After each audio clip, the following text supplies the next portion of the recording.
আসসালামু আলাইকুম রহমতুল্লাহি ওবারাকাতু। সুপ্রিয় অষ্টম শ্রেণীর শিক্ষার্থীদেরকে জানাচ্ছি প্রথম থেকে দশম শ্রেণী সকল পড়ালেখা এখানে উইথ আমার ইউটিউব চ্যানেলে স্বাগত। তো আজকে তোমাদের বৃত্তি পরীক্ষা হয়ে গেল। তো আজকে তোমাদের যে বাংলা প্রশ্নটি রয়েছে, তোমাদের যে বাংলা প্রশ্ন, এই বাংলা প্রশ্নটা আজকে সলভ করে দিব। অর্থাৎ তোমরা যে এমসিকিউ গুলো দাগিয়েছো, ইনশাল্লাহ 100% নির্ভুল সমাধান আজকে তোমরা আমার এই ভিডিও থেকে পাবে, ইনশাল্লাহ আশা করতে পারি। তো আমি বলবো ভিডিওটা একদম না কেটে সম্পূর্ণ মনোযোগ সহকারে তোমার প্রশ্নের সাথে তোমরা মিলিয়ে নেবে। তোমরা কোন সেট পেয়েছো, তোমাদের সেটের সাথে তোমরা অবশ্যই মিলিয়ে নেবে। ইনশাল্লাহ এ টু জেড তোমাদেরকে বুঝিয়ে দিব। এবং আরেকটা ছোট রিকোয়েস্ট থাকবে, যারা আমার চ্যানেলে নতুন অবশ্যই চ্যানেলটি সাবস্ক্রাইব করে পাশে থাকবে। তো তারপরে দেখো আমরা শুরু করে দিচ্ছি। এক নম্বরে দেখো এখানে এসেছে, এক নাম্বার, ভাব ও কাজ প্রবন্ধে কাদেরকে আশা ভরসার স্থল বলা হয়েছে? উত্তর হবে যে ঘ নাম্বার, স্কুল কলেজের ছাত্র। ঠিক আছে।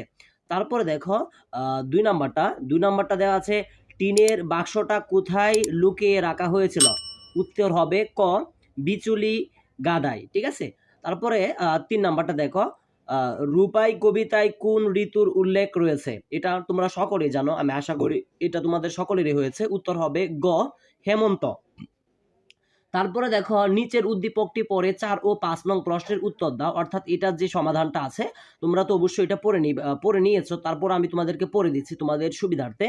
ঘুম থেকে তুলে ছোট ভাইকে নিয়ে যেতে খেতে বসে মলিনা খাবারের সিংহভাগে তাকে খাওয়ায়, নিজে প্রায় না খেয়ে কেন ভাইকে খাওয়ালো? জানতে চাইলে উত্তরে বলে ও ছোট মানুষ, ক্ষুধার কষ্ট সহ্য করতে পারে না। তো 4 নাম্বারটা দেখি উত্তর কি হবে। 4 নাম্বারটার উত্তর হবে যে উদ্দীপকে ফুটে ওঠা ভাবটির কোন কবিতায় ফুটে উঠেছে? আমরা সকলেই জানি এটা গ, অর্থাৎ নদীর স্বপ্ন। যারা ভালো করে পড়েছো তোমরা সকলে কিন্তু এগুলো আনসার করতে পেরেছো।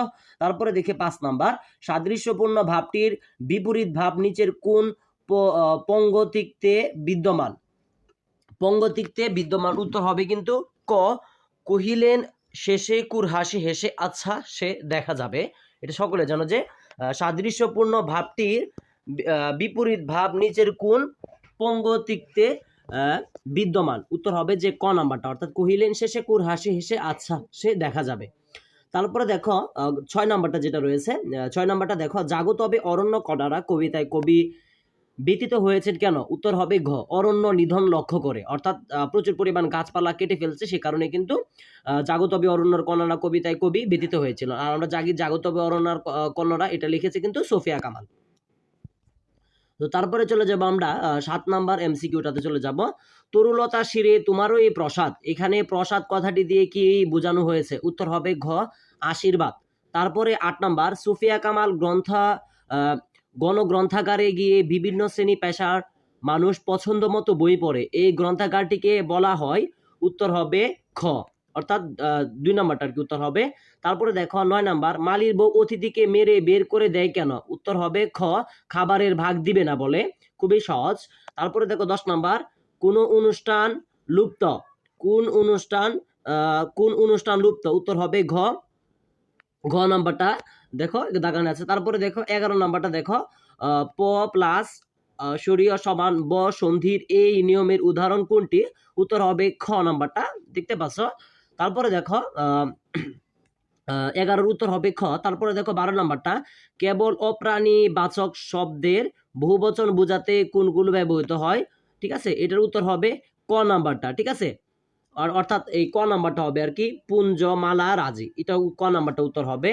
তারপরে দেখো 13 নাম্বারটা, ইংরেজদের নৌবহর বিশ্বখ্যাত, এখানে বাক্যে নৌবহর উত্তর হবে সমষ্টিবাচক বিশিষ্ট। ঘ নাম্বারটা আর কি হবে। এটাও খুব ইজি একটা প্রশ্ন, তোমাদের সরাসরি বই থেকে এসেছে এগুলো। তারপরে দেখো 14 নাম্বার, মা শিশুকে দুধ খাওয়াচ্ছেন, কোন ক্রিয়ার উদাহরণ? উত্তর হবে এটা প্রযোজক ক্রিয়া, অর্থাৎ এটা মা শিশুকে দুধ খাওয়াচ্ছেন। ঠিক আছে, তো এটা প্রযোজক ক্রিয়া। তারপরে দেখো 15 নাম্বার, নিচের কোনটি অনুকার শব্দ? উত্তর হবে গ, কলগান। ঠিক আছে, নিচের কোনটি অনুকার শব্দ? উত্তর হবে কলগান। তারপরে দেখো 16 নাম্বার, কথাটা বলা সহজ করা কঠিন, এ বাক্যে কোন বিরাম চিহ্ন বসে? উত্তর হবে কিন্তু ঘ, কমা। তারপরে দেখো 7 নাম্বার, কোন বানানটি সঠিক? উত্তর হবে ঘ নাম্বারটা। ঠিক আছে। তারপরে দেখো 18 নাম্বার, অভিধানের ব্যবহৃত বর্ণনাক্রমে ক এর পরে কি থাকে? উত্তর হবে কিন্তু খ নাম্বারটা। ঠিক আছে। তারপরে দেখো 19 নাম্বারটা দেখো, নদী শব্দের সমার্থক শব্দ কি? এটা হবে তটিনী। নদী শব্দের সমার্থক শব্দের হচ্ছে অর্থ হচ্ছে তটিনী। তারপরে দেখো সর্বশেষ 20 নাম্বারটা, টাকার গরম বাগধারাটির অর্থ কি? ঠিক আছে, টাকার গরম বাগধারাটির অর্থ হচ্ছে অর্থের অহংকার। তো আমরা অলরেডি তোমাদের সাথে যে 100% নির্ভুল সমাধান দেওয়ার চেষ্টা করেছি। তারপরে যদি কোনো প্রকার ভুল ত্রুটি থেকে থাকে অবশ্যই কমেন্টে জানিয়ে দিবে, এবং তোমাদের পরীক্ষার অলরেডি প্রত্যেকটা সাজেশনই আমার ইউটিউব চ্যানেলে একের পর এক পাবে। তো যারা এতক্ষণ পর্যন্ত ভিডিওটা দেখেছো অবশ্যই চ্যানেলটি সাবস্ক্রাইব করে পাশে থাকবে। এবং আরেকটা কথা হলো, তোমরা যদি সৃজনশীলগুলো যেগুলো ছিল সেগুলো নিয়েও যদি সমাধান পেতে চাও অবশ্যই কমেন্টে জানিয়ে দিবে ইনশাল্লাহ। তোমাদের জন্য সৃজনশীলটার যে তোমাদের সলভ আছে, অর্থাৎ এটা তোমাদেরকে সলভ করে ইউটিউবে আপলোড করব যদি তোমরা অনুরোধ করো আর কি। তো সকলের সুস্বাস্থ্য কামনা করে তোমাদের পরীক্ষা ভালো হোক এই আশায় কামনা করছি। প্রথম থেকে দশম শ্রেণী সকল পড়ালেখা এখানে উইথ আমার ইউটিউব চ্যানেলের পাশে থাকো। আসসালামু আলাইকুম ওয়া রাহমাতুল্লাহি ওয়া বারাকাতুহু।